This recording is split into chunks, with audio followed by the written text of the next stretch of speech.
Hello everyone and welcome back to Fleet's Random Ramblings. Yes, indeed.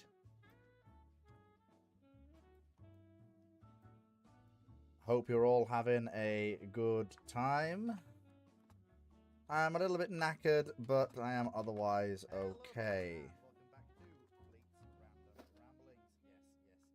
And I know it's me, the guy who says the things. Oh dear. All that dust in that warehouse. Ugh, gets me every time. Anyway, so we're here again with ramblings as usual, as we always do. Start off with a Patreon question from Timu, which is the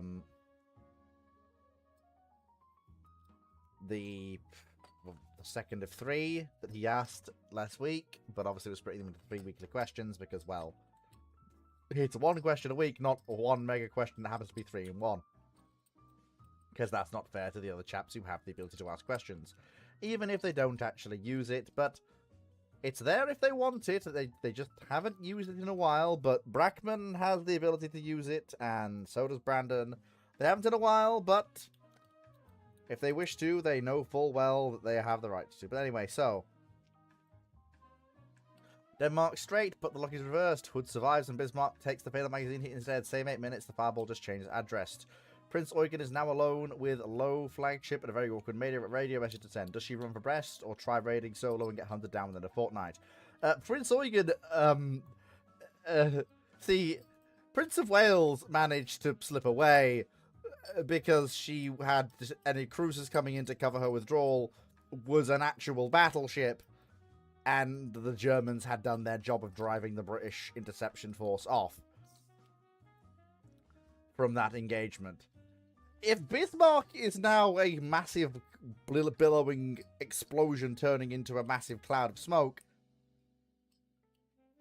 Prince Eugen can pile on the power as much as she wants. She's dead. She is just dead. There are 2 radar-equipped 8-inch cruisers coming out of the fog, along with HMS Hood and HMS Prince of Wales. Prince Eugen's dead. There is no need to hunt her down. She dies at Denmark Strait. Probably with no RN losses.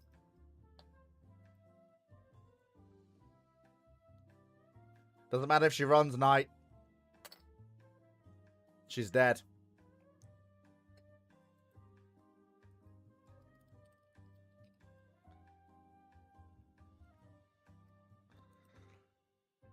So, oh wait, that's Moe. Bring him up.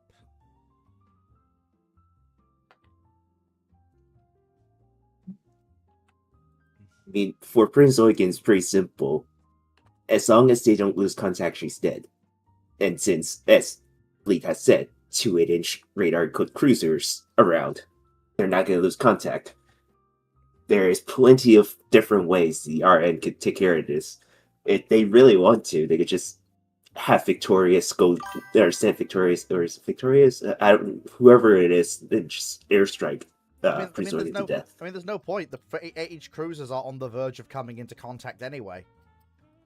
They can just finish the fight there and then, if the battleships don't do it that first. Too. It's just the least amount of risk to take is probably the airstrike, but you could absolutely go send 2 counties after her, and most likely win. I mean, no, they don't have to. Like, bear in mind, if Bismarck blows up, Prince Eugen is still where she was. She's still in gun range of 2 Royal Navy capital ships with 2 cruisers coming into gun range. She has speed to disengage. In theory, but she'd have to work up to that speed before getting the piss pounded out of her. And the RN was cruisers... she not already at that speed? No. Both forces were not at either full or flank, I believe. The British were operating at, I think, 2/3, and the Germans were at about 25, 26 knots. I don't think either force there you was go. operating There at is... speed. I could be wrong there's on that. Genuinely no reason.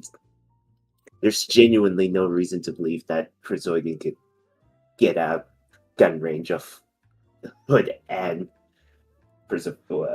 Duke York. Fuck. Greetings, peasants. Wakey. Triple Gunner Officer asks, what role would the Alpha class SSNs play if there's a conflict with NATO in the North Atlantic? Do you think there'll be an intercept submarine to counter USN or RN SSBNs and to try and conduct hit and run attacks against US carrier strike groups? Well, first of all, there wasn't going to be a conflict with NATO in the North Atlantic. The Russians might have sent some diesel boats they didn't need out past Sossus to try and cause some form of general mischief, but there was no real desire to push significant valuable assets out past the Sossus net. This whole Second Battle of the Atlantic thing was something that NATO planners feared, but once they realized by the late 80s that that wasn't the Russians' plan. I mean, Sossus is still handy to have, don't get me wrong, but the Russians never planned to conduct any sort of meaningful war in the North Atlantic. The plan was total sea control down to Narvik and sea denial / contesting the seas down in the North Sea, to basically make it impossible to approach Soviet bastions in the north, and to give the Soviets the room they need to open air corridors for Soviet naval aviation out over northern Norway and northern Sweden, to make the sort of battles the Soviets wanted to fight viable. There was not going to be a second battle of the Atlantic. I have to ask, because where are you getting your statement that the Soviets never planned to do commerce interdiction in the North Atlantic? Not that I'm disagreeing with you, but that doesn't... I don't have access seems to weird. them. I don't have access to them myself, but I have seen the documents.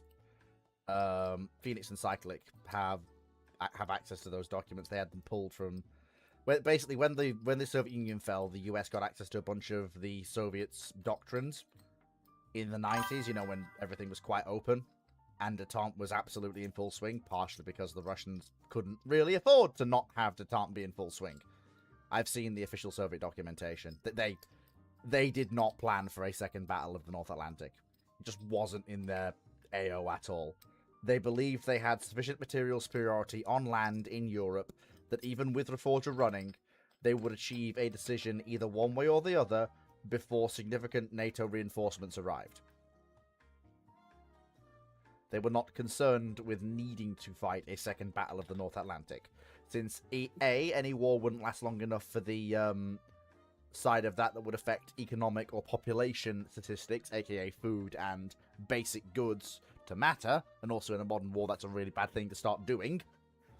And two, again, the Soviets basically believed that basically up until the end of the Soviet Union, they had the material forces that if they pulled the trigger, if done right, they would force a decision on ground before Reforger could meaningfully impact things. And Reforger and Reforger was most, and the part of Reforger they were most concerned about was the movement of men by air to equipment already in place in Germany, which you can't really interdict with the Second Battle of the Atlantic anyway.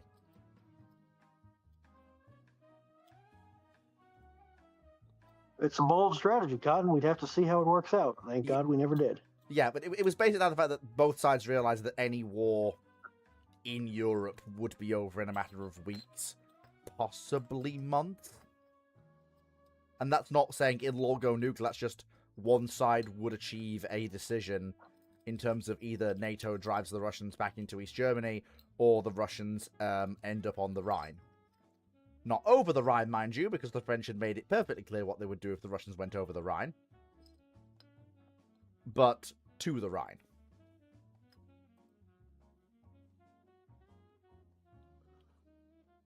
It's a bold strategy, Pootler. We'll have to see how it works out. They could have done it. With the right rolls of the dice and a little bit of strategic surprise, the Russians had the equipment and men in place to do it. Yeah, I question their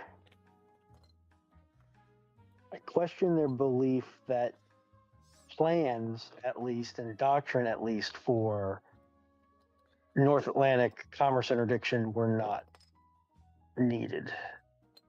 It's not that they would. That's the decision that was it the Kremlin made.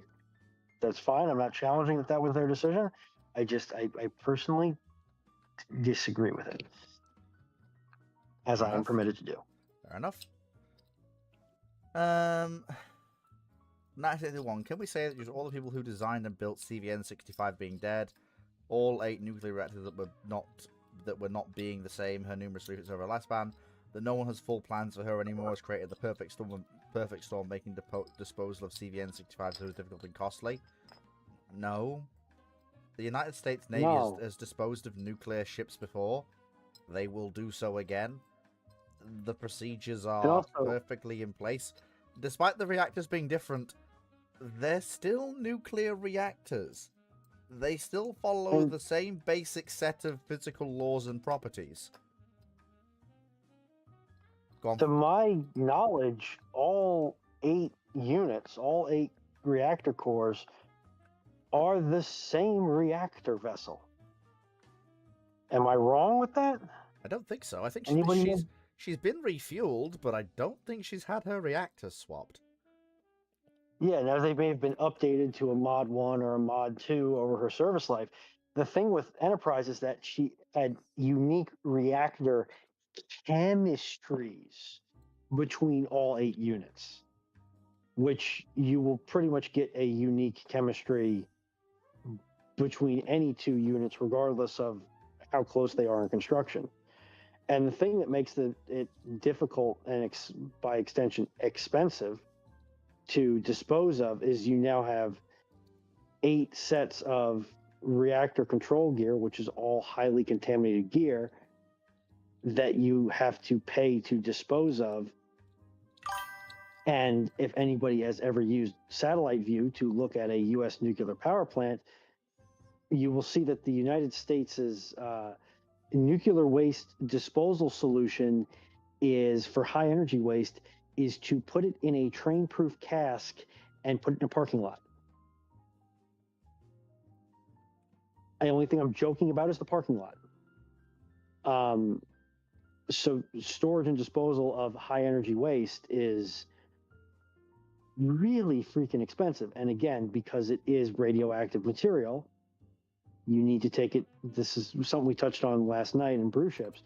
You need to take it to a yard that it has a degree of compliance, if not full certification, with NRC, which is more expensive.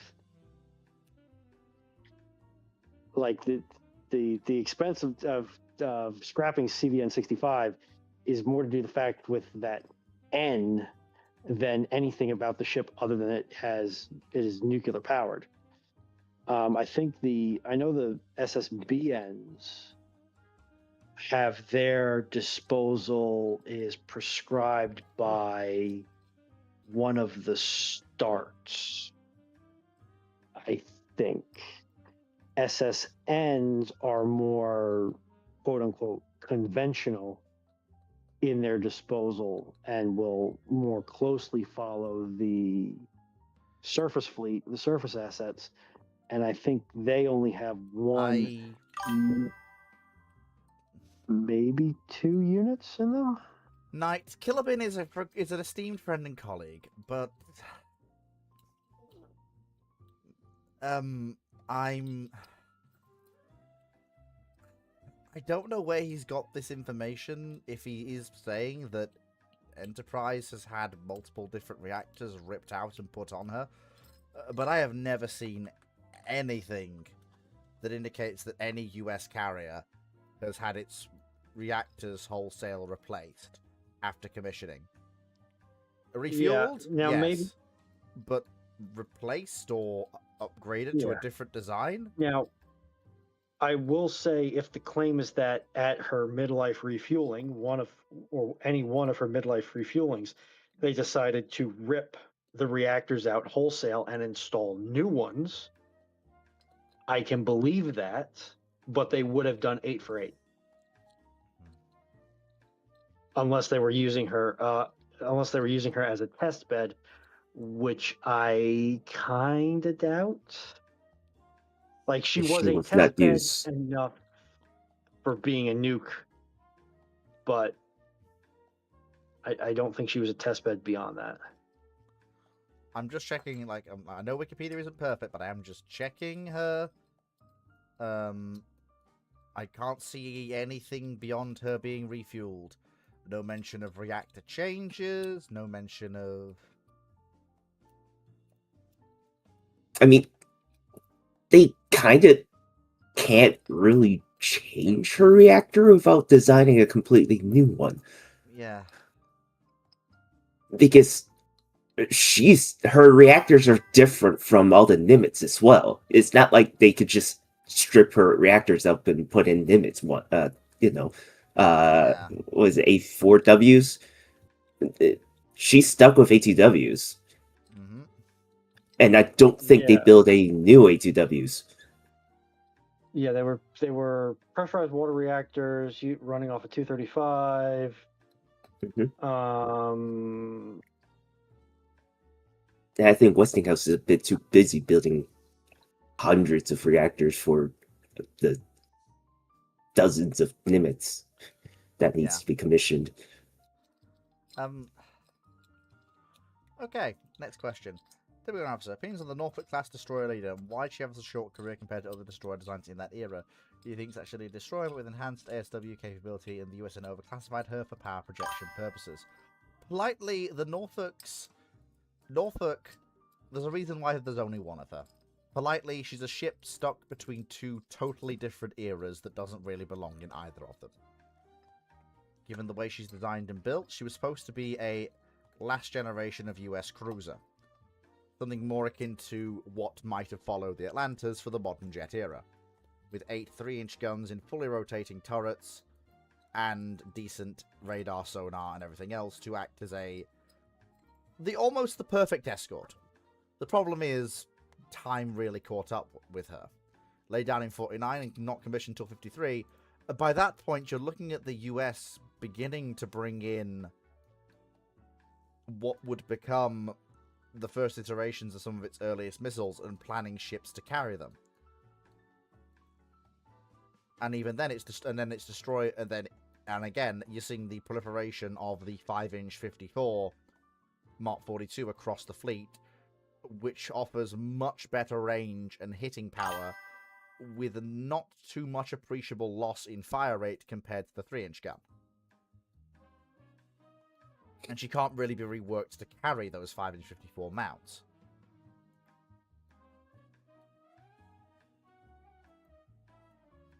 She's also got a very weird mixed power plant of diesel generators and steam turbines.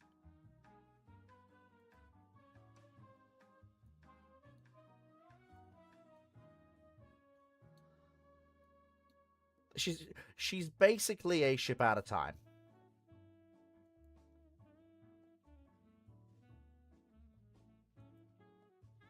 She's not quite the last generation of World War II and post-World War II designs, and she's not quite a vessel of the early missile era.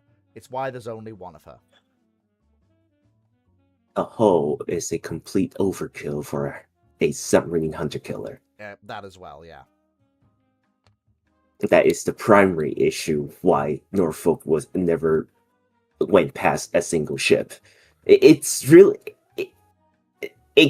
Look, Norfolk born out of the fact that they needed a lot of space and power to power their most advanced radar and sonars at the time. But after the major shipbuilding boom, that is World War II, there's just way too little money left to continue expanding the fleet at the rate that, the US had been doing. So Norfolk pretty much ended up as a theory testing ship. Is this what we really need for a submarine hunter-killer hull? And pretty much a few years later, they recognized, yeah, that's not really it. Yeah. It's just too large and too expensive for a singular specialized sub-hunting ship. Mm-hmm.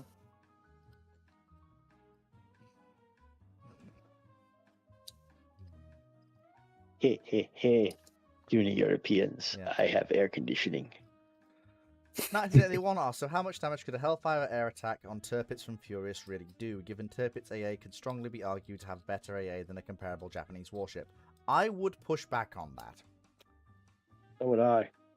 Like, yes, Tirpitz does have better anti-aircraft guns per gun, but the comparable Japanese warship is the Yamatos. And I will admit, 25mm isn't perfect, nor is the Japanese 5-inch. But there's a reason why US aviators tended towards higher and higher bomb release altitudes and longer torpedo drop distances. 25mm en masse was bloody terrifying, as multiple US aviator memoirs state. Especially the amounts the Yamatos carried. We don't even need to compare it to Yamato. Late war Congo refits have pretty similar AA output. Yeah, I would also say that I would rank Tirpitz as a fighting unit. What was the predecessor to Yamato? Was it the Issei's? Issei's and Fusos? Nagatos. Nagatos? Yeah, I'd rank them in more. I don't think they're the equal of the Yamato, but I think as a design, they're going to have better air attack resistance, assuming a similar level of upgrades. She got the than mass.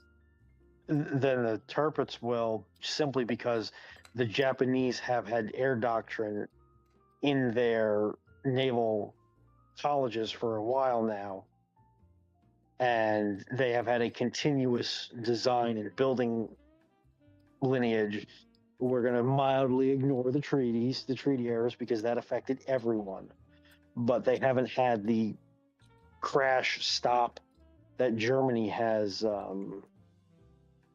encountered. So if you're going to put me on a Fuso or a Tirpitz, I would much rather be on the Fuso for the same level of air attacks.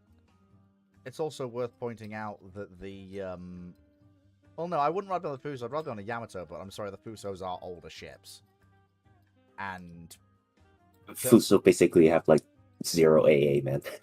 yeah, because of the way their guns are laid out. But the Tirpitz, the problem with German AA, I'm stupid. Okay. the problem with German AA on their ships is that we never, especially post 42, we never really see it get tested against really heavy strike packages at sea in the way that the Japanese are. I mean, in 42, it is tested against heavy strike packages and does fairly well. But that's against aircraft of that period, and even then, they're nowhere near as heavy as what's going on in the Pacific. I mean, the Channel Dash, quite frankly, in terms of the aircraft waves thrown against it, are anemic compared to what the Americans and the Japanese are throwing at each other in the Pacific.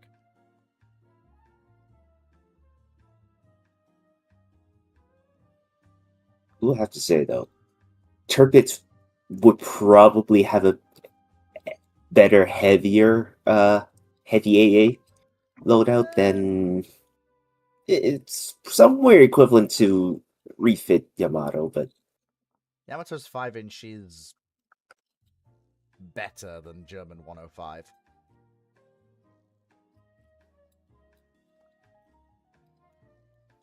Yamato isn't using 5 inches. She is. Yamato's carried 5-inch as their primary AA weapon. I might be misremembering things. All I am Japanese, misremembering things. Yeah, That's all- alright. all Japanese large capital ships carried at least 2 dual mount 5-inch per side after about 1936 for long range defense against air attack.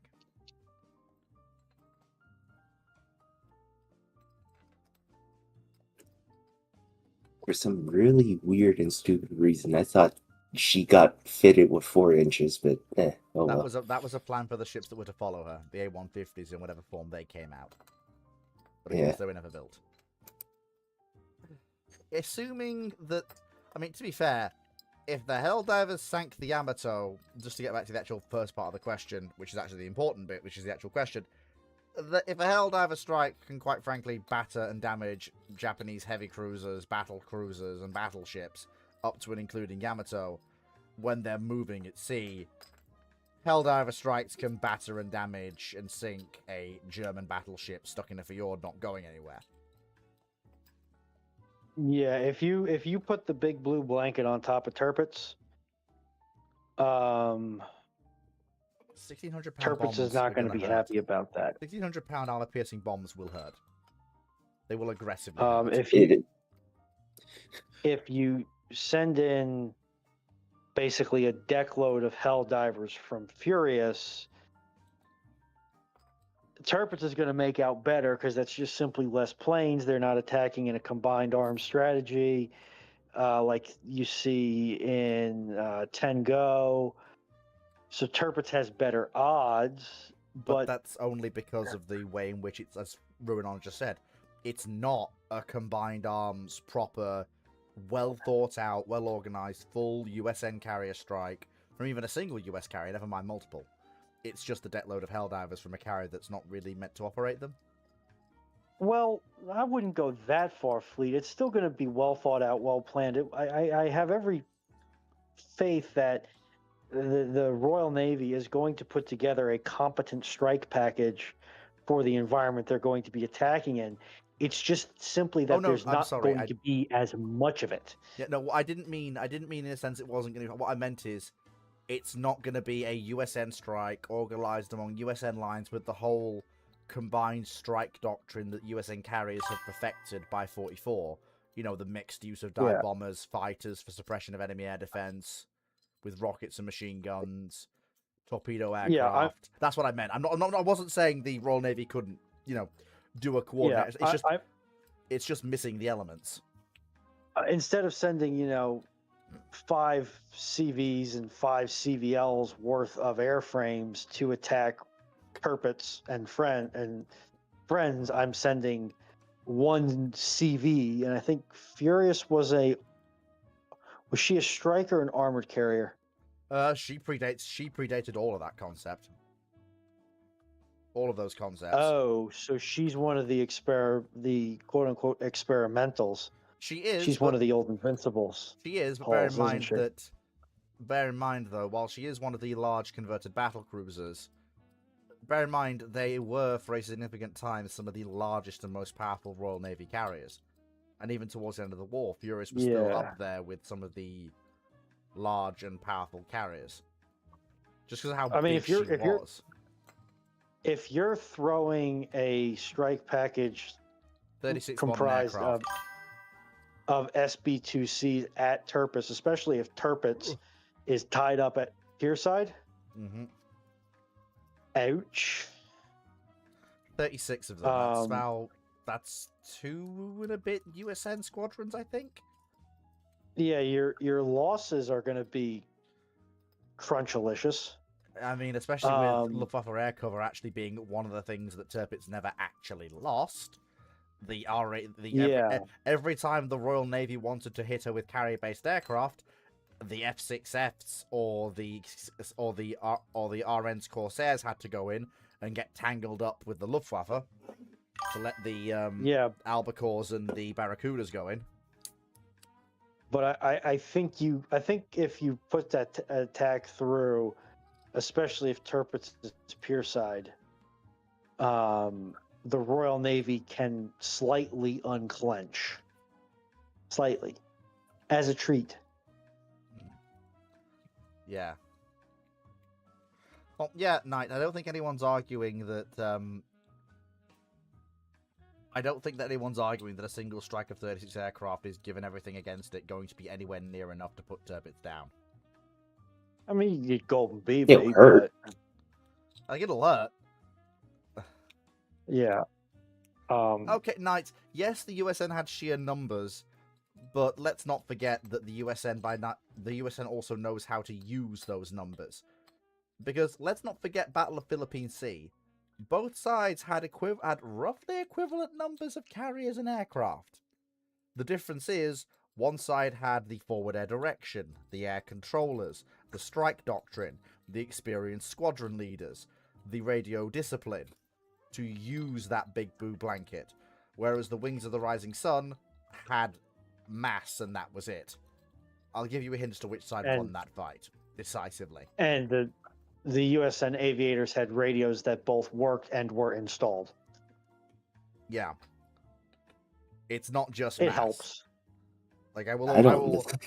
will always push back on USN wins through mass. No, USN wins through knowing what the fuck it's doing. Man, Granted, they have to state be equivalent carrier strength in Philippine Sea is a thing to say. I know. Look, They- it's basically, it was to highlight the point that it was closer than a lot of people think. I mean, granted, every now and again they do have to get pasted to, essentially tell them to wise up and fly right.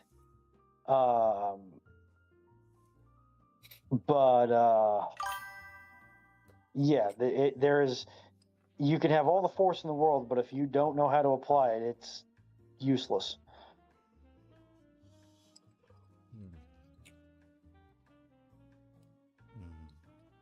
Anywho,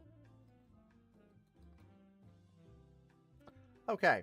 We're going to have, so what would happen if the West, particularly the US and UK, the rise of Hoxha and the communist or left-leaning Albania, and make Albania a Western-aligned country during the whole Cold War? Do you think the Balkans will be a strong Western-aligned territory with Turkey and Greece aligned with the West too? I'm sorry, if the Balkans are apparently now just Albania, Turkey, and Greece, the word Balkans is doing a lot of heavy lifting there. You're forgetting about Hungary, Yugoslavia, Romania. If you want to be generous, Czechoslovakia. Yeah, the Balkans are still packed territory through and through. Albania being flipped just basically means that Albanian kingdom survives to the modern era. Yay. It doesn't really change the bounds of power much, if at all. Politely. Anyone else have anything to add to that? Nah.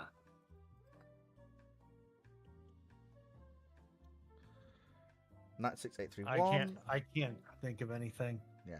To add to that. Knight 6831. If the British built 40 county class as planned, how do you see the Treasury forcing a cheaper version to the expense of building that many county class? Well, if they're building the 40...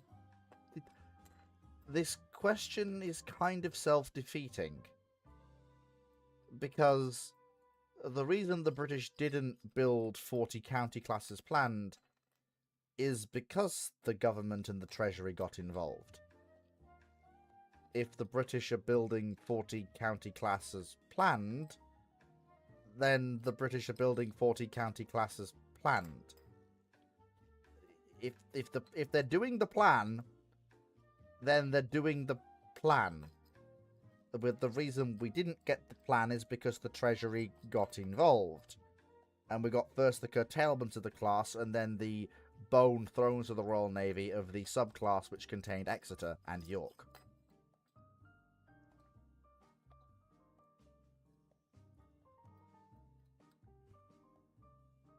Did the treaty let you guys have 40?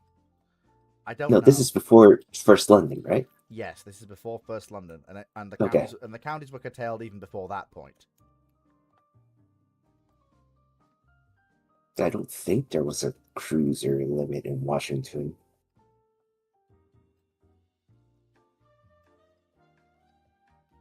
Eh.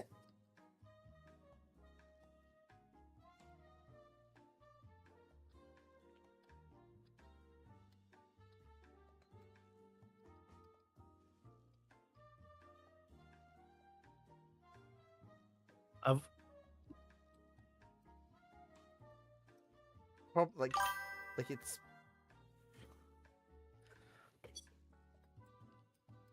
Yes, don't trust the Treasury. also, no, you're fine, Luke. Also the Treasury's influence when the counties are getting laid down is not quite as strong as it will be post-war.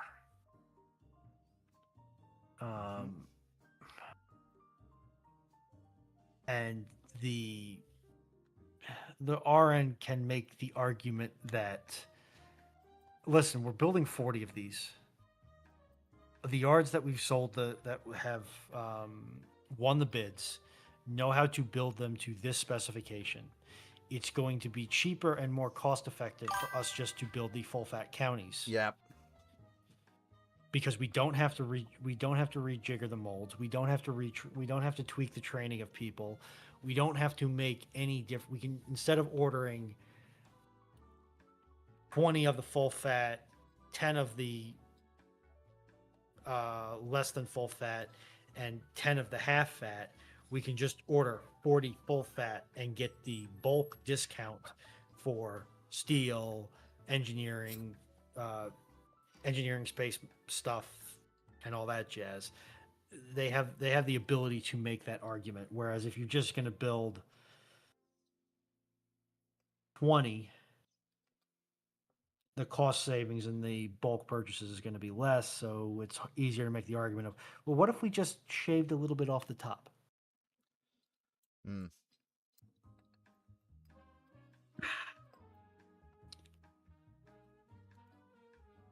Tastes like defeat.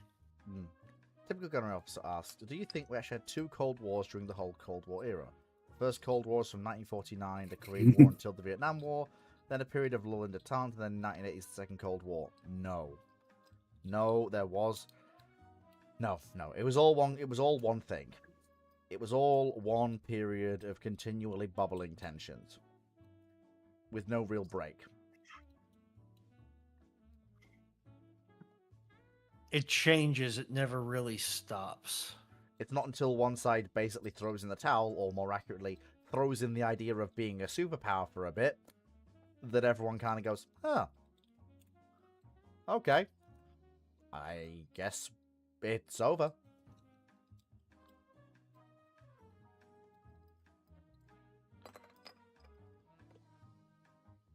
Wow, we're out of YouTube questions. And we're actually running out of YouTube questions. Wow. This is not a challenge night.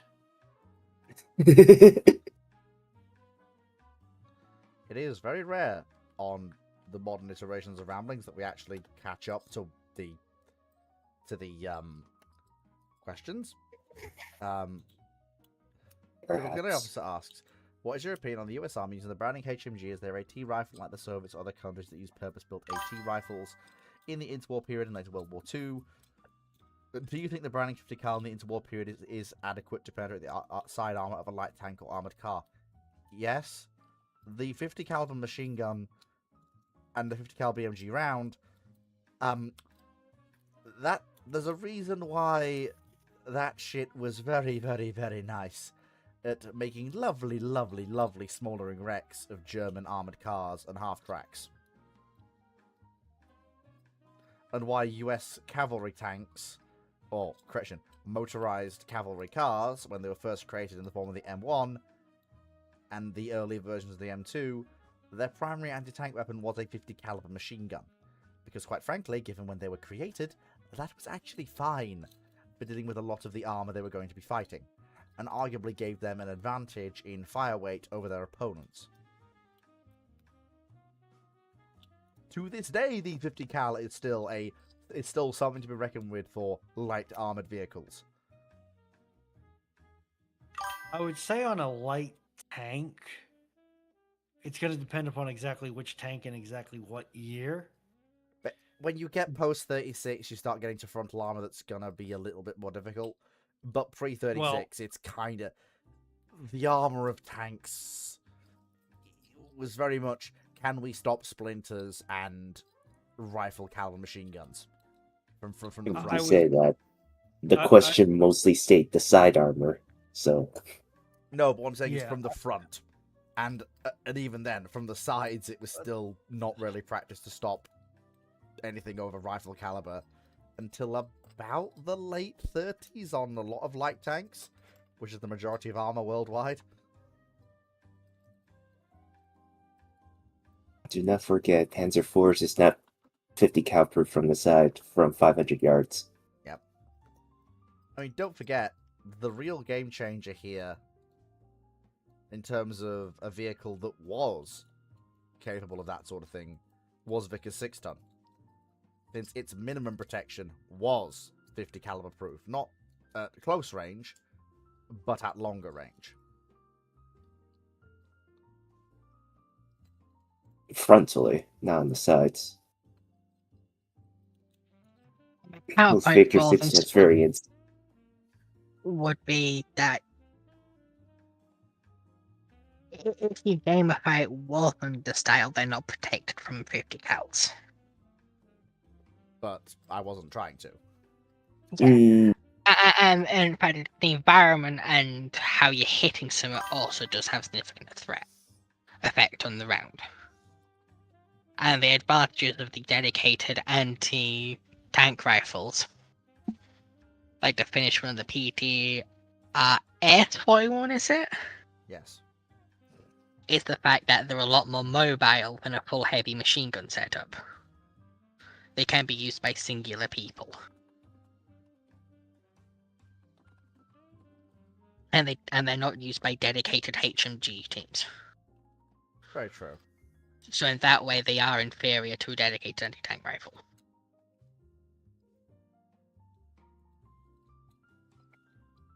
I mean, yeah, simply to say, anti-tank rifle is there to supplement a squad. An HMG team is there to supplement like an entire platoon. Mm-hmm. It's a different operational level difference. But to be fair, a Browning 50 cal will most likely have much more devastating effect on a vehicle than an anti-tank rifle.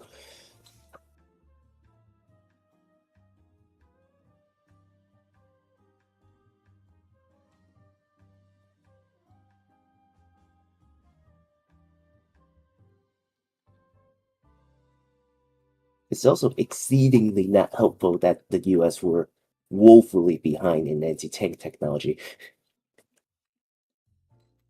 in the 30s. Yeah. It's only the advent of the war when the military went, maybe we should do something about stopping tanks with more than just a rock and a 50 cal.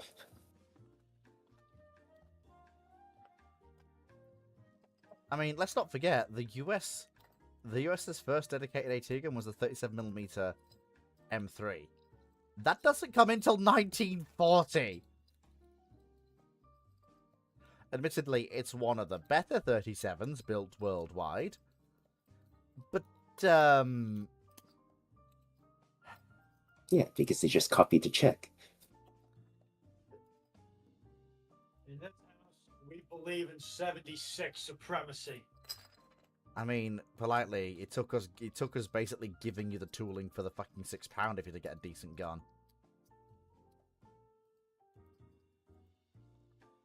They were perfectly satisfied with the French 75s. Ugh.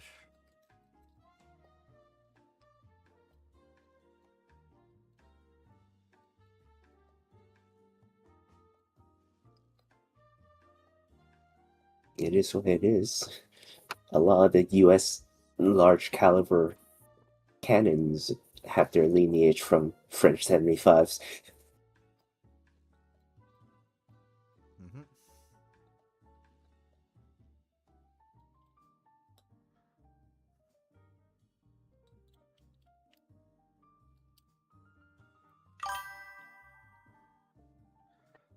So yeah, you now run into an interesting question, right?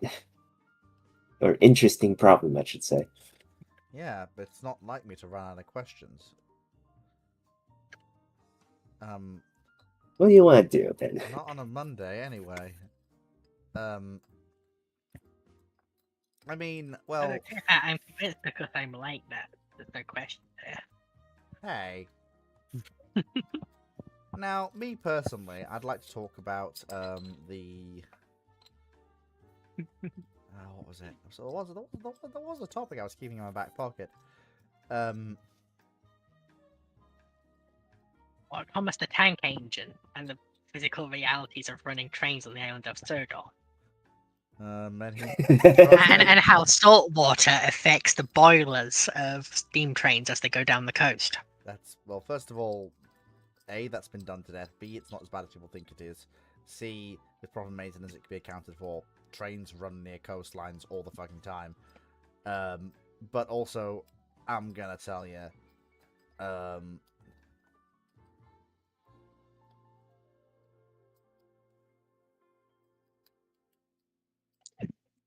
the amount of people who've obsessed over that sort of shit and that sort of minutia over that series is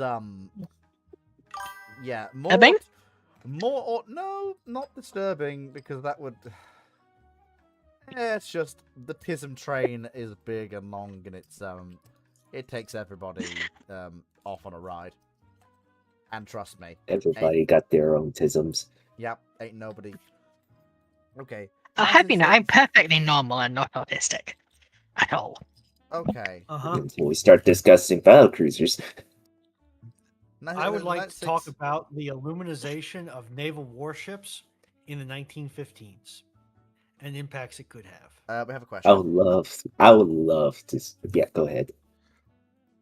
96831 asks, and against all odds, which is the rather fantastical Cold War where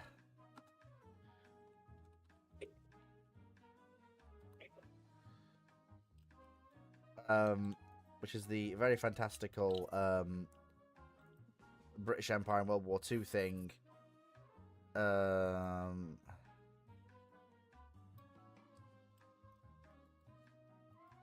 Okay, quick question from Moe. Did they make the BMW M1, the original one, into a rally car?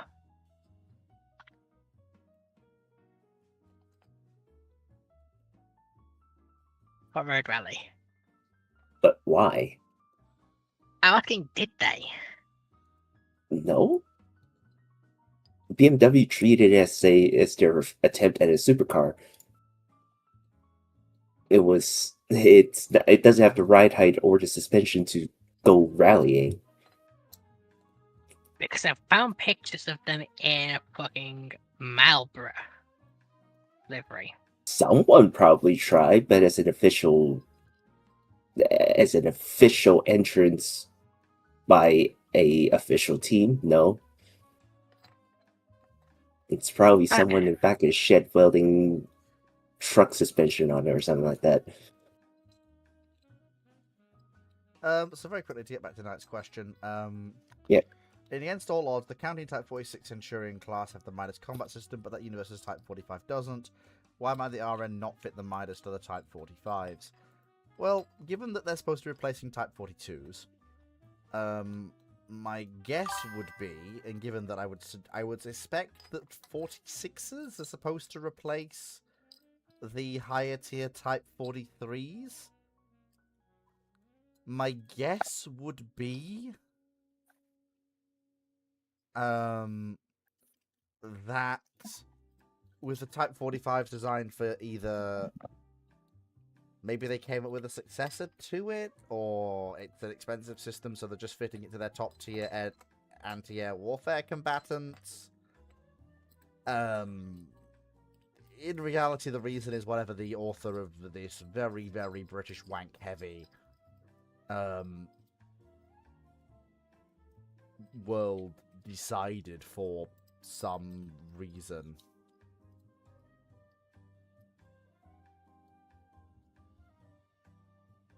Listen, a good bit of national pride never hurt anyone. But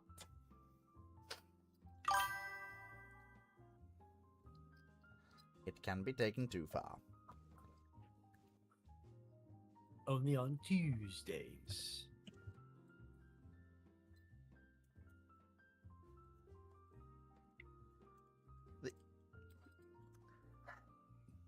Okay. Type.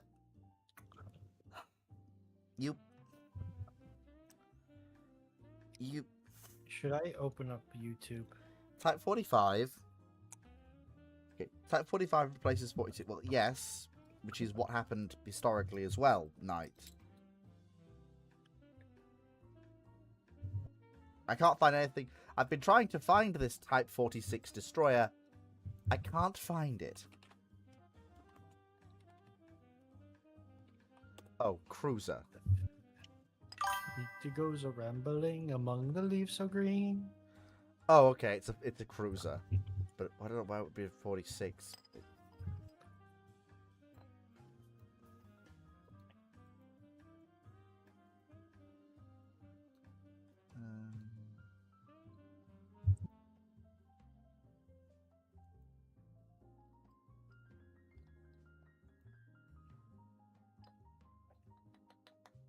I was promised Porter. But no, it's just Amazon.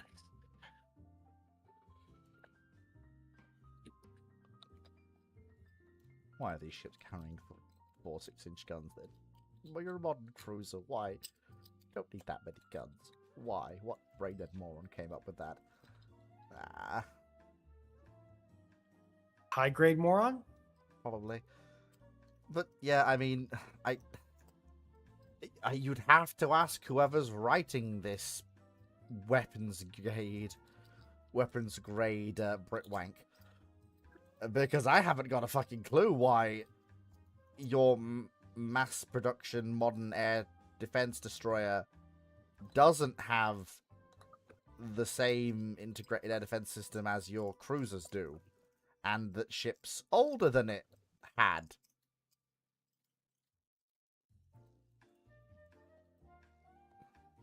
You know, Knight, I do feel obligated to point out that you can, as far as I know, unless fleets change something, you can put links in the chat. For some reason, they can't anymore. I've been trying to figure out why, but I can't figure it out. What happens? I don't know. I just don't see them. Why can I not? I found it, Knight. I found the cruiser. Is it in live chat? If he's posted a link, it would be there, but I've not seen anything. Yeah, but I'm saying, so you've got top chat and you've got live chat, and I'm in top chat live. is a I'm filter. always in live. I'm always in live. Okay. I do not have enough. I do not have enough people for top chat to be worth it. Politely. But Fleet, we're all about top trumps and topping trumps. Anyway, Timo asks, what panel's favorite World War I era torpedo boat / destroyer? I don't really have one. Politely. I mean, if you want me to be brutally honest, I mean, HMS Swift from 1907 is very funny because, yes, 1,800-ton destroyer leader in 1907. Funny. And also carrying a single 6-inch gun forward because funny. I like the 4-stackers. 4-stackers are great. Mm-hmm. They make me feel good about life. Liberty. Print, print, print, print. Although, to be fair, nobody does mass production warship like the Royal Navy. I don't know. I've got a soft spot for those little Italian things that sunk, that had tracks, torpedo boat wise. Oh yeah, those things. Innovative. They are very funny. Basically, they were designed to crawl over a harbour mole to enable the torpedoing of the Austro-Hungarian fleet in its harbour in Pola. And it worked. Sadu Otuni asks, what is one trend in ship design that you wish would go away because it's cursed? This desire to strap bigger guns to things again. Why does if you want to have a thing like the Trump class, fair enough. Well, why does it need a fuck-off big railgun? Get rid of it, put another 80 VLS on, then it might actually be useful. Because you... Plus, the railgun can be reloaded at sea. Yeah, it's a tech demo. It's a prestige piece. There's a lot of reasons to put an 8-inch railgun or a railgun of some description on that hull that go Like that. beyond just combat capability, and the combat capability of that weapons platform, or at least the potential combat capability, is well, to quote its odious namesake, huge. Mm, I mean, like Dr. Clark said, people see Although- gun, they perk up. well, yes, only well if they're laymen perhaps, but anyone with half a Yeah, brain is- yes, but Sadly, you are dealing with. True. Although that was just a kind of an opening salvo, I'm not really too bothered about it. I mean, a gun is a gun, I guess. It's annoying, but it's not cursed. The real cursed thing is the drones of the future. And only drones of the future. That is cursed. It's probably going to result in my country getting its navy sunk by Russia at some point. Unless the design trend is reversed. To be fair, my country currently could have its entire navy sunk by Russia in an afternoon. Russian Northern Fleet would absolutely bitch slap the Royal Navy as it currently stands, even at full No strength. one.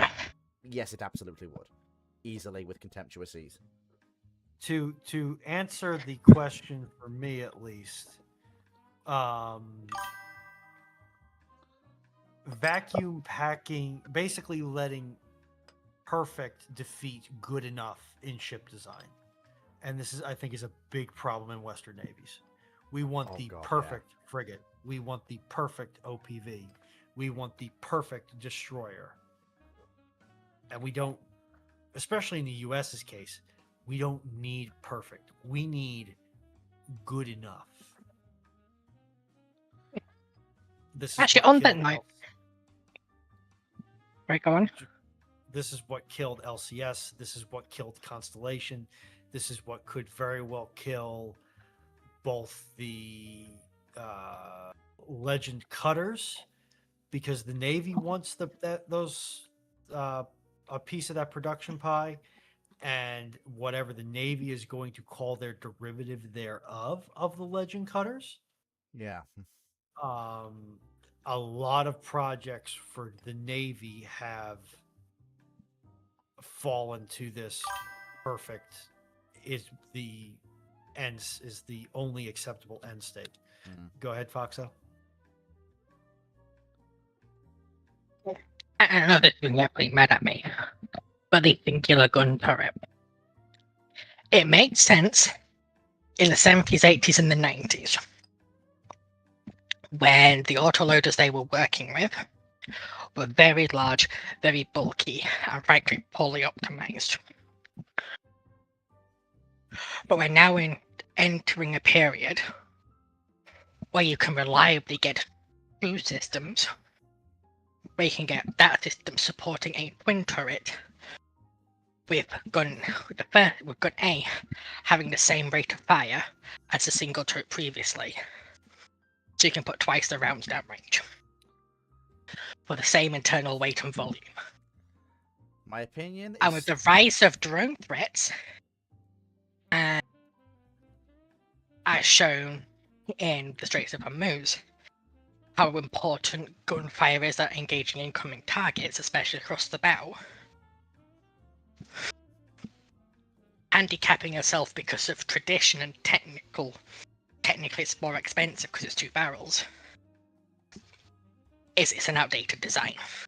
No, In the age of drones, the guns do play a significant role in air defense. Any ship that has engaged drones in the Strait of Hormuz conflict has found the single gun more than sufficient. Easily more than sufficient.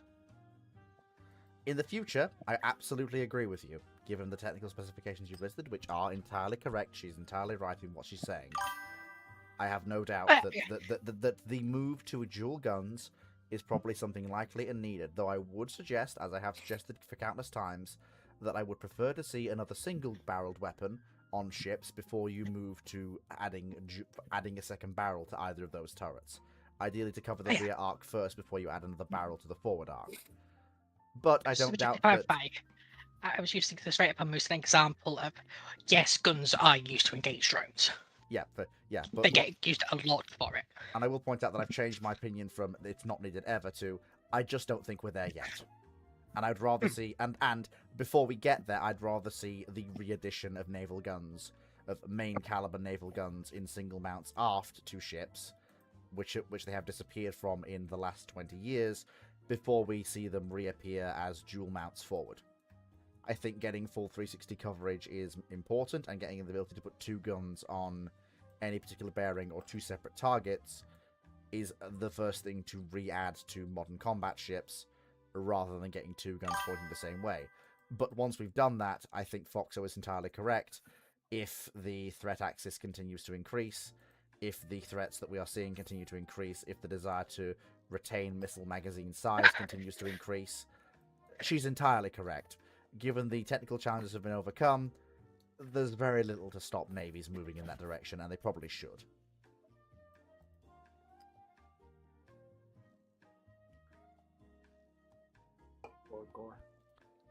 I know. Specifically because it doesn't increase the volume required per gun. Yeah, my only issue, my only argument with Foxo nowadays, basically, is that I would prefer a second independent mount before we go to dual guns first. Yeah. But that's Well, as I hold the position, I would rather have the volume the autoloader for the second turret would take up being taken up by VLS. We're basically 2 different tranches of... But neither of us is wrong, per se. We're just coming at it from different angles. Ironically, speaking of angles, adding a second mounting gives you, depending upon exactly how you set it, can give you improved engagement arcs. But the second mount I would want to... I would want to see the Tycho and Sprue and Slay out return. 1 fore, 1 aft. Full But 360 you're doing gun that coverage. you're doing that at the cost of deck space, which is going to cost you your primary long range air defense and strike. Well, the argument is the ships are going to get bigger anyway. Yeah, with if you look at bigger how big, ships means more volume. Yeah, if you look at how big the Tychos are and what they can do, bear in mind the Arleigh Burkes still haven't matched some of the later batch Tychos in terms of VLS count. I don't think. And the Tychos still carry 2 5-inch guns. Big hole. So That's why my opinion is just do both and put on a bigger hull. So what's your actual pet peeve then? So mine is the drone, the constant drone nonsense, that drones are the future for anything. Foxo's is the single gun turret seeming to persist as far as she's concerned beyond when it should have been replaced by the dual gun turret. Ruinon's is, you said, the quest for perfect over the acceptance of good enough. Yep. And what's yours, Moe? That's kind of hard to say. You guys sort of took the big ones over there. I'm really pleased Ruinon said what she said, because I'm like, oh, I was saying it until he didn't hear. I went, oh my god, that's such a good pick. I've got a second one if I wants to give it to me. Sure, go ahead. And that's the wars of choice. Fleet numbers have gotten down to the point of to be an effective naval fighting force. All ships in that fleet have to be combat ready. And there is very little loss tolerance or maintenance tolerance in the modern navies. Which largely is driven by the ideas of wars of choice, which of themselves is a shit idea. Of course. But the fact is that it's a pet peeve that not even the Americans have the magazine reserves to support the US Navy in combat for 2 to 3 months. From what we're aware of, we don't even think the Chinese do. Yeah, and that's a problem. Because a mixture of the wars of choice and the idea that the wars are going to last 12 hours from the Cold War thinking. And the fact is, those ideas are out of date, are arguably were never correct. And yet they're still driving down hull numbers Mhm. and driving up individual hull costs. Yeah. But the fleet family doesn't need mast. Yeah. It's a lot of, well, no, navies haven't forgotten the lesson, although some of the officers that are coming through have now forgotten it. Although, yeah, it's just, don't get me started on the whole fucking, don't get me started on the whole current British victory of mass over limited numbers that that the drone crowd is parroting, saying we're gonna have 12 ships to replace 6. Yes, but you need 3 of those ships to do the job of 1 of those 6 you're replacing, so we're only getting 4. And if any of those 3 aren't available, you can't do the job. Yeah. I hate this new policy. The best way about it is just-in-time delivery and consequences have been a disaster to naval enthusiasts. And, I mean, no, it gets worse than that. The removal of the idea of slack capacity from the thoughts of businessmen, politicians, and anyone with half a trigger finger on economic development has been a disaster for economy, society, and military generally. Because the biggest example I would always point to is Royal Ordnance. Royal Ordnance got significant subsidies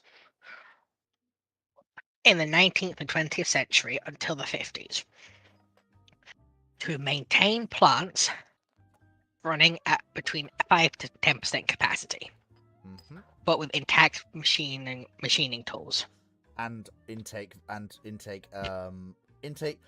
workable up to steam intake programs for trainees should it be required. Yes, with a glut of managers and shift managers specifically so that in times of need those Royal Ordnance factories could come online and start producing mass amounts of war material. It's why you see the monumental spike in war production between 36 and 39. When rearmament kicks off and they start reactivating other Royal Ordnance factories from the 10s and 20s.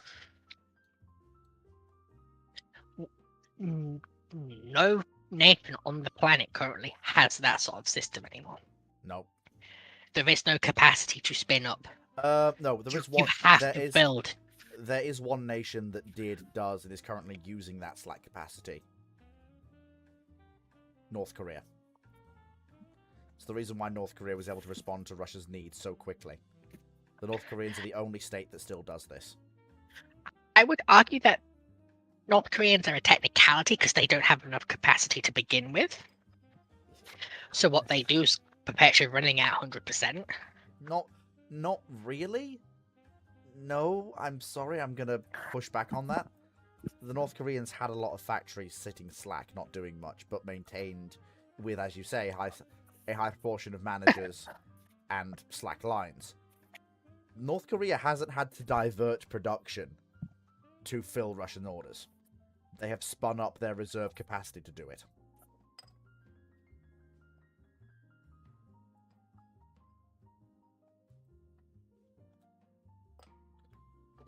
I got away with that.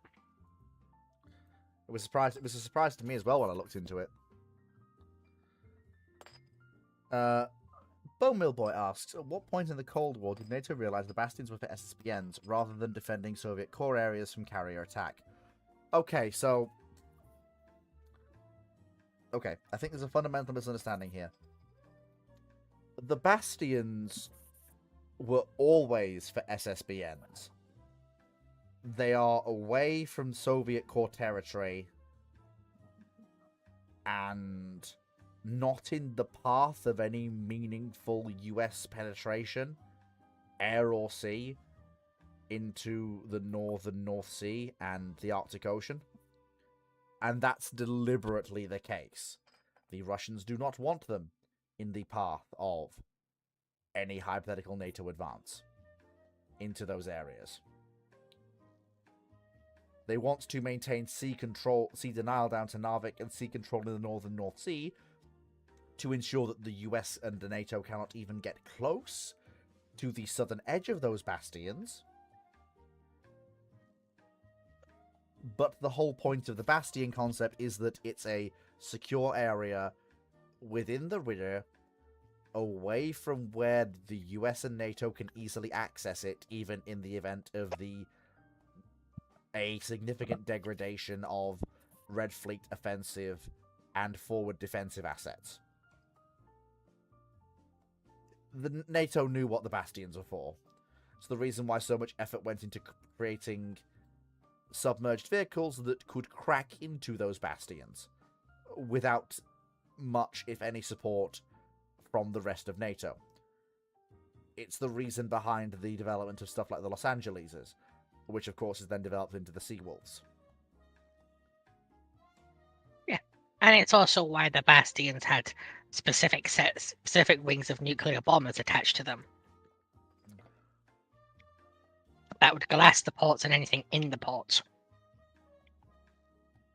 to stop the fleet resupplying.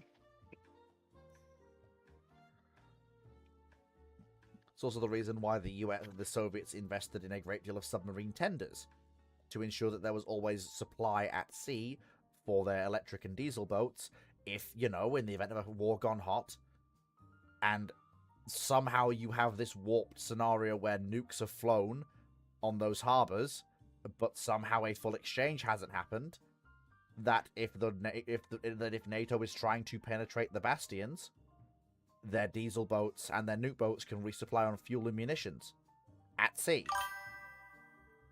At least for a limited time, even if the ports are glassed.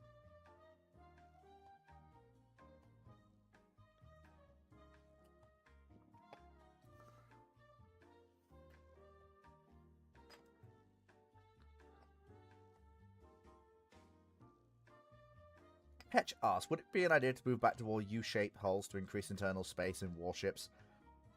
We didn't. Probably not.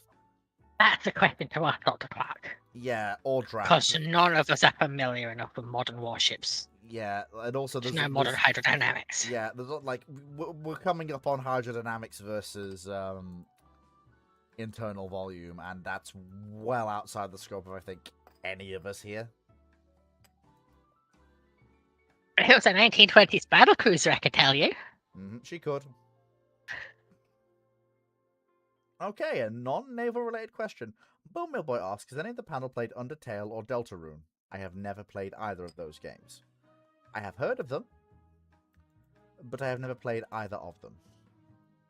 I have played Toby Fox's masterpiece.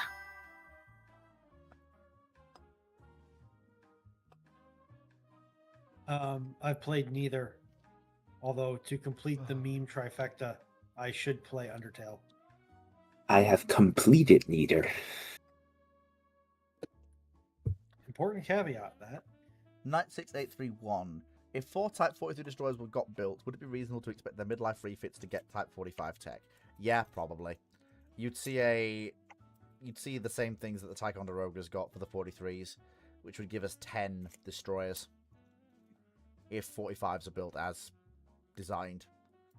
I'd find it very surprising if the 43s didn't get the rebuild with the VLS, or a similar VLS to what 45 is carrying. I'd find that very surprising indeed. 1971, if the 4 Type 43s got built, is there any US equal to it? If so, what would it be? I mean, the kids would be equal or superior to the Type 43s. Quite frankly. Or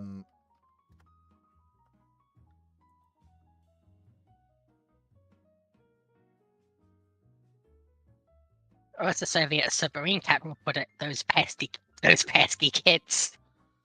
Any of the US guided missile cruisers How about those would be meddling equal or kids? superior. And I mean, let's not get started on shit like the Tychos, which just blow them out of the water in terms of capability.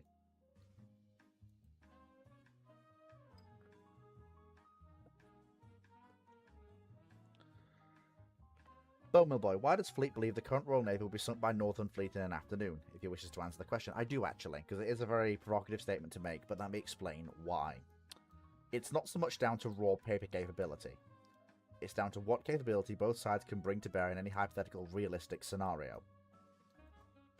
The problem that we have is that right now, whilst on paper the Royal Navy's capabilities is fairly powerful and should in theory be a reasonable match for Northern Fleet, making at least a fight of it and taking some of them with them, in actuality we're missing multiple key enablers that would basically mean we get creamed in short order.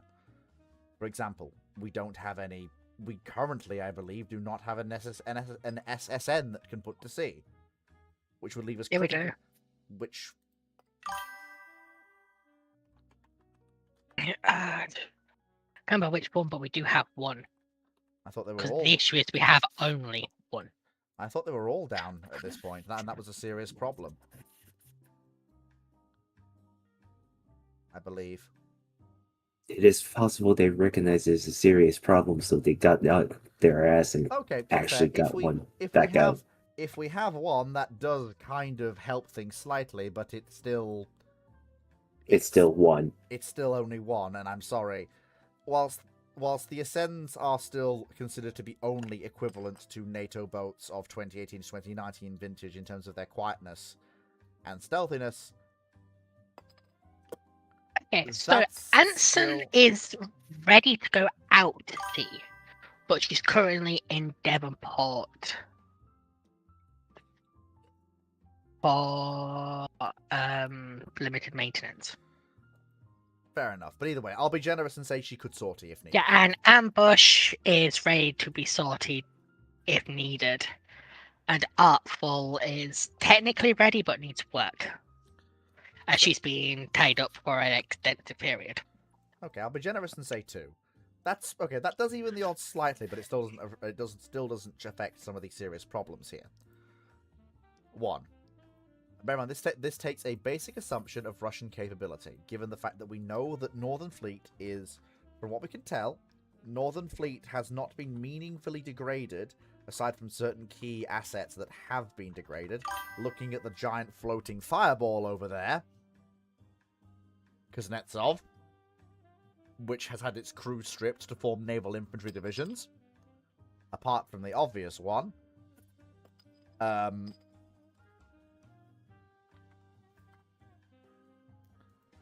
what we understand, and given that the fact that new commissionings are taking place in the submarine arm of Northern Fleet and Northern Fleet service assets with I believe they took delivery of a new Admiral Gorshkov recently, which they were able to man and crew with officers and men for Northern Fleet. I will just check this, but I'm fairly certain they did. Oh, that was Pacific Fleet. I got it. Oh, no, sorry, it was Admiral Goloko, but that was 25th of December 2023. Yeah. There's 3 more for Northern due. One is apparently due this year. Yeah, one's due this year. Admiral Chikagov is due this year. But then, and then of course there is the real problem when it comes to Northern Fleet, and that is the return of Admiral Nakhimov into active service.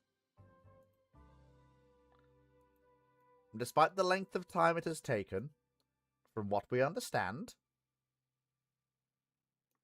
she has finished her sea trials, which took a month. She is now fully active with Northern Fleet. And from what we understand, and I don't know why the Russians would have reason to lie about this,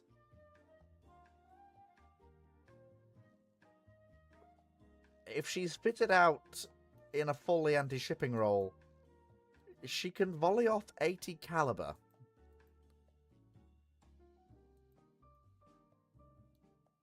Even if you discount any other assets in a Russian Surface Action Group facing off against the Royal Navy, any hypothetical Royal Navy Surface Action Group or Carrier Strike Group, that is... I'm just doing Bomiloy, I'm just doing a rough analysis of the sides, given what both sides would have, yes, in theory, of a rapid escalation towards war in the space of perhaps a few weeks to a few months. The real problem with the ship is Nakhimov, unfortunately. I mean, yeah, even the Gorshkovs were bad enough.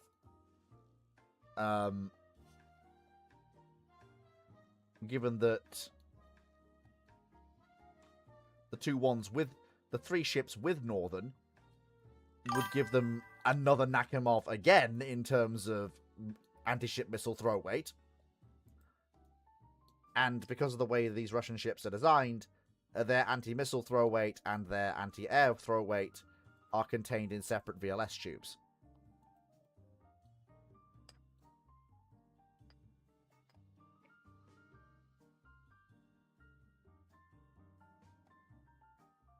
The main issue is the lack of air cover they're going to have. Yeah, that is the big issue, because, and I will admit Foxo was right there, the problem is going to be the lack of standoff air cover and strike. Honestly, Type 31 doesn't move the needle at all, to be brutally honest with you, neither does Type 26. The unfortunate problem is that both of those platforms lack the data link needed to use their Mach 41s with with the radar on Type 45. That would make it viable. And even if you have, at being generous, 2 to 3 of the Type 45s with the task group, that might just barely be enough if they completely deplete their magazines to stop an incoming salvo from the Russian, from just the 3 Russian ships I've mentioned. Never mind whatever else is with them. And then, of course, there's the whole fact of, if they defeat that, how many Asen-class submarines are there sitting waiting for the exhaustion of the Royal Navy's missile defenses to volley off their own salvos of caliber or Onyx?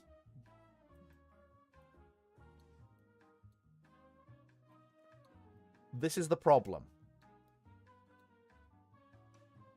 Until we He's being kind here, though, spot to point out. He is being kind and assuming that the Russian stocks are what they claim they are. Yeah, like, but even then, even if I'm not being kind and I said have half to a third, and can only equip their ships with half to a third loads of weapons, anti-ship munitions, surface-to-air missiles, the lot. Given the numbers of ships, and let's assume that only a third are active. Let's assume that only Admiral Nakhimov and 1 out of 3 of the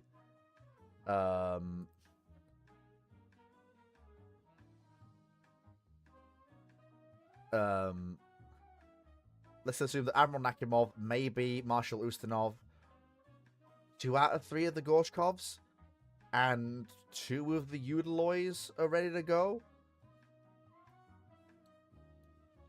And they each only have, well, I can't see the Udaloys not having full loads, given that you'd have to take missiles out of their tubes to decrease their weapons load, given they use older and fairly available stocks of still very potent anti-shipping missiles, even to today. And same thing with the Slava. Yeah. And even assuming you've also, and assuming the same thing with the new generations of Yasens, which I don't know why Wikipedia lists them as SSNs. The Russians and most of NATO class the Yasens as SSGs. SSGNs. And there are 3 of them, and let's say only 1 of them is active. And they've still got 1 Oscar II that is combat ready and can go to sea as well. Even if all of those ships, and bear in mind I'm being generous, I've already said I've knocked 2 of the Yasens that could go to sea off the podium. I've knocked 2 of the Admiral Gorshkovs, and I've dropped everything down to a third of missile load. Even with all that, that's still more than enough missile firepower to overwhelm Type 45s. Easily. That is enough salvo throw weight to overwhelm them. and with more than enough AA defenses to delay or stop anything coming back the other way. And that includes area air defense against incomings. Again, it depends on how good Russian radar is actually detecting and stopping stuff like S-35. We don't actually know. We can only guess. We don't know if they can actually intercept and engage F-35. We don't know how effective S-400 is. The Kirov still have a fairly sizable missile magazine of it, 96. They're still, as I've said, Nakhimov, the Kirovs were, and Nakhimov now is still, again, the most potent air defense asset in the Russian Navy. With the Slav as a close second, and the Gorshkovs a clear third. So this is going to be no slouch for air defense either.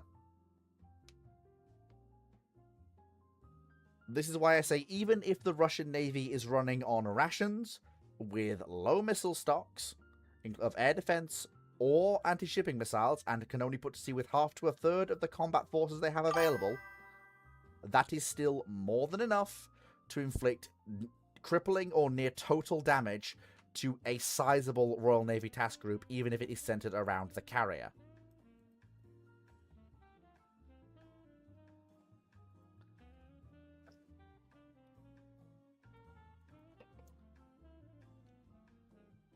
This is why I am very, very unhappy that the ships that would have perhaps remedied this problem,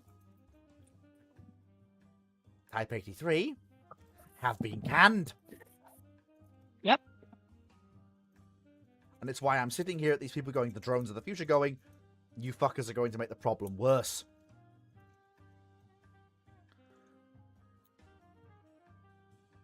Do you know how I know all this?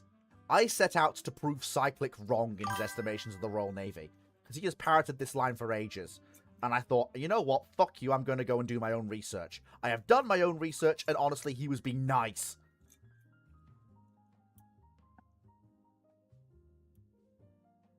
It's always a bad time when your biggest neg is proven to be correct.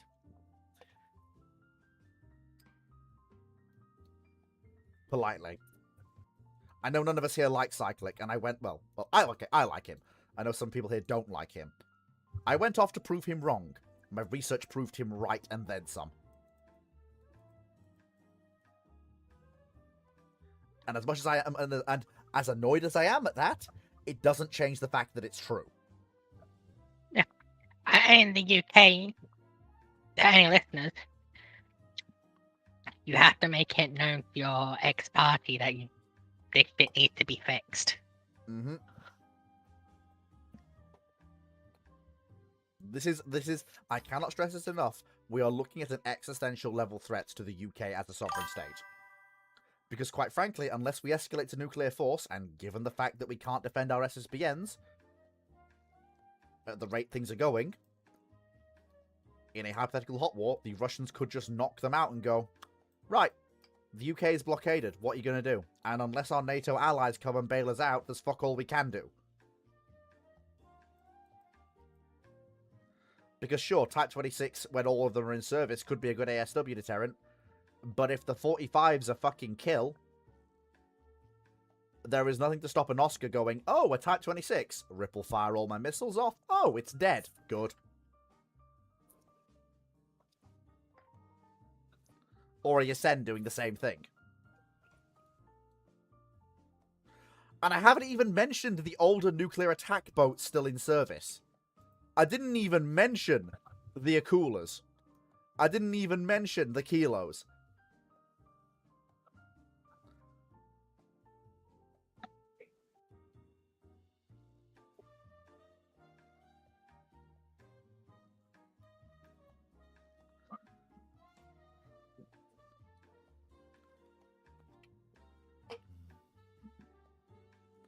Type 83 is not as dead as you think. Knight, from what I'm been seeing, Type 83 is pretty fucking dead. I mean... The program's still ongoing, but they've gone down from, we're going to order 6 hulls to, we might order some out. Yeah. Bowmill Boy, the problem is, The current anti-ship strike package for F-35, I believe, is currently laser-guided bombs. And I'm sorry. I love the F-35 as a stealth platform, don't get me wrong.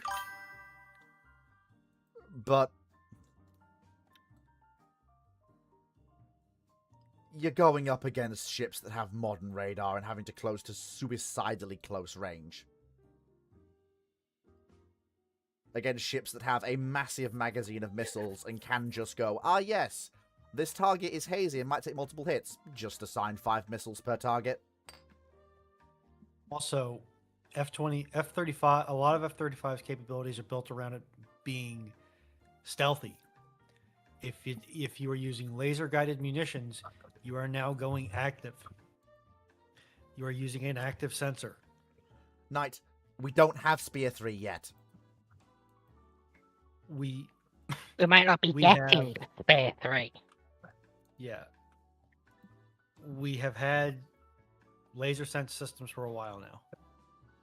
And even just being able to say, hey, there is a laser beacon coming in on this vector will really help you pick that F-35 out of the sky and then punch it out of the sky. Yeah. Also, Knight, you're talking about corruption in the Russian Navy? Yeah, sure. This is Northern Fleet. This is Russian Northern Fleet. Me and myself, Dr. Clark, Drac, and everyone else, and even Cyclic and Phoenix, we're all on the same page here. Northern Fleet goes in terms of things that are not allowed to degrade in the Russian state, are things related to their deterrent, and the 2 fleets that protect the sea-based arm of that deterrent are Northern Fleet and Pacific. It is the reason why, despite the war in Ukraine, those fleets go to sea regularly. Why, despite the war in Ukraine, those fleets do gunnery exercise regularly and exercise regularly. It's why those fleets, it's why Admiral Nakhimov, despite how long it took her to get there, did go out and do a month's worth of sea trials and come back and enter active service with Northern Fleet. Once they got her to the actual real sea trials phase, she went off and she did the real sea trials and finished them in a month.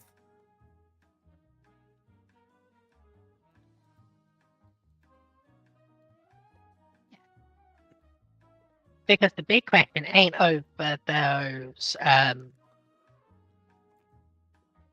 what ships they have, it's how much of the stats that we've been given about the ships and their munitions can we actually trust.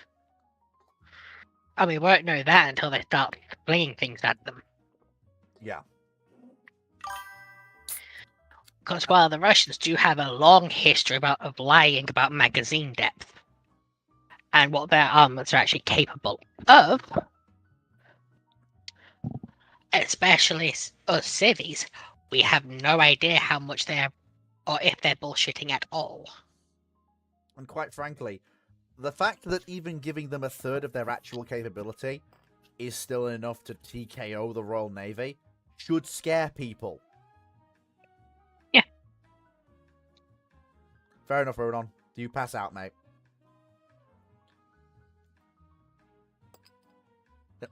Knight, it took 20 years to refit Nakhimov because they were having to dig out the old designs, find the designers who... She's basically had a great rebuild. Yeah, the process was corrupt as fuck. But But there's a difference between the people who... Thing is, you're not talking Northern Fleet corruption, you're talking industrial corruption.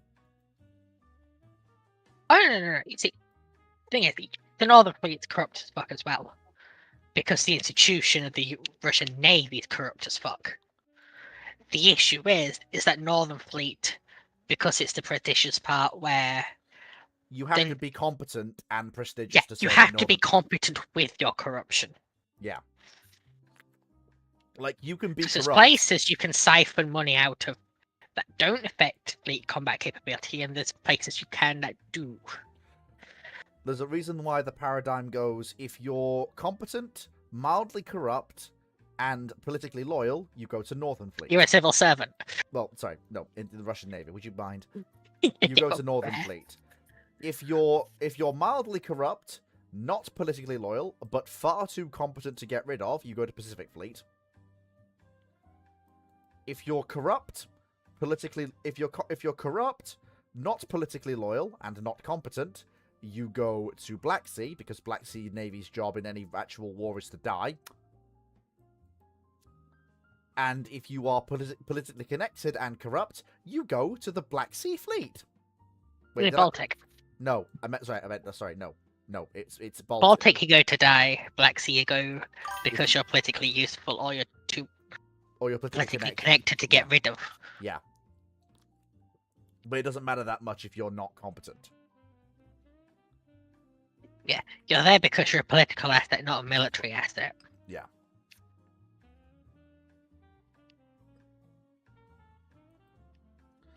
So yeah. Tell your MPs. The Royal Navy is being shafted, and it may already be too late.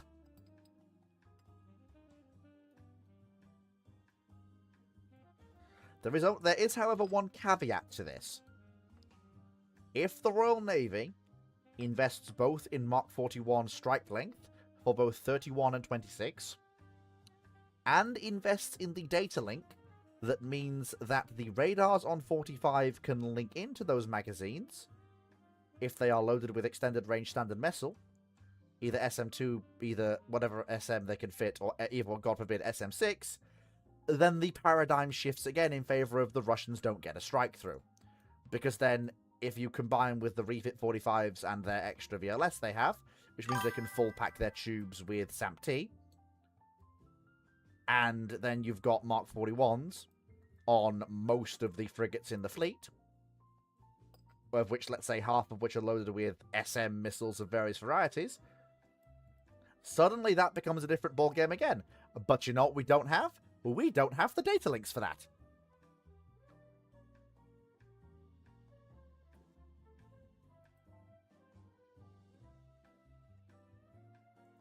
Hey guys, I think fleet stress, don't you?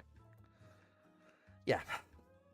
And with that, I'm going to, no, Knight, the data links are a British thing. And to be frank, there is no anti-Americanism in procurement. There's a desire for domestic production where practical, but anti-Americanism? Well, I've said the phrase because how do I define it? Because there is a Eurocentrism in procurement, Probably. which you could interpret as anti-Americanism. Suppose so. Anyway. Which is why we need to buy Swedish. Anyway, thank you everyone for coming. I'm sorry for ranting at you about the Royal Navy there for a bit, but it is something that I have researched and is somewhat close to my heart. If you do live in the UK, please badge your MP, as I have actually done on numerous occasions, to actually bring this up in Parliament.